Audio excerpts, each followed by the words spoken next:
All right, well, Memorial Day is only a week away, and a lot of us will spend time at a cookout.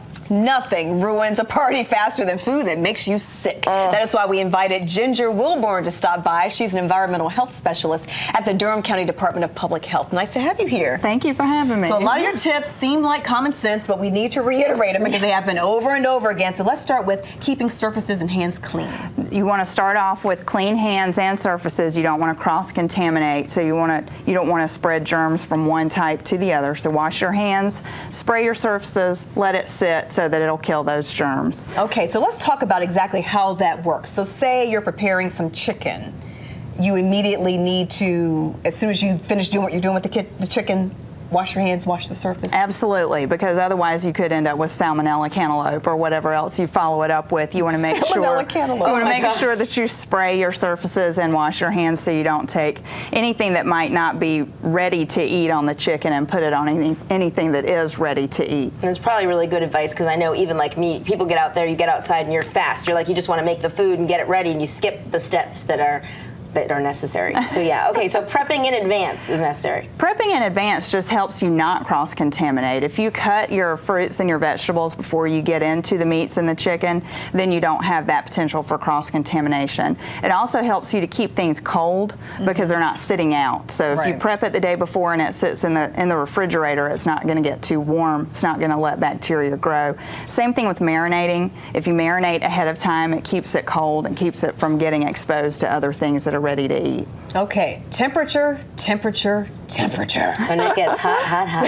It does. It gets hot quickly, so you want to keep that in mind. Keep things cold.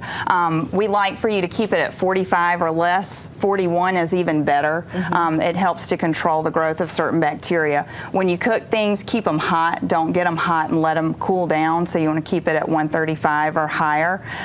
If you can get one of these thermometers. Yeah, I'd never seen that before. These are a metal stem thermometer, and it has an actual tool that you can click it into, and then you can calibrate it.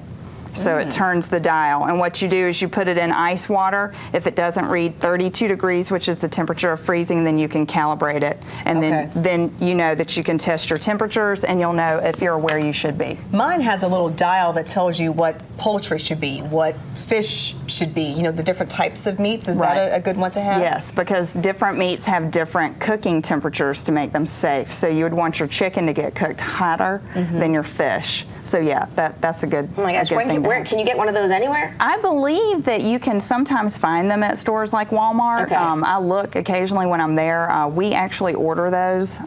So yeah, I've seen them everywhere. It's just, you can tell I don't use this is why this segment is for me. Okay, so moving forward, we also want to talk about keeping them separated. Okay, all right. Keeping them separated, you don't want those same juices to drip into your soda. So if you were to have a cooler for your meat, that would do two things. It would keep people that are thirsty from opening your cooler and letting the cold air out and warming up the meat. And then it would also keep you from possibly contaminating something that's ready to eat or drink, like a soda or a drink, water. One thing I'm always curious about is, you know, you have the cookout, everybody sits around, you talk, the food's still sitting there, and you think, oh, I'm hungry again, let me go back. How long can the food, especially the meat, be out before it's not safe anymore to go for seconds? That's an excellent question, assuming that you cooked it properly to begin with. Okay. Bacteria doesn't generally grow exponentially until it's been out for 4 hours. Okay. So if you cooked it to the proper final cooking temperature and it was sitting there, you might be okay for a couple of hours, but when it's 90 some odd degrees out, you probably want to err on the side of caution and go for no longer than 2 hours. Now when I go to other people's cookouts, I'm going to be looking in there. You know you put the chicken in there, don't you? Bring your own thermometer. Don't think I'm going to eat that. They'll be like, Alex, why aren't you having the burgers?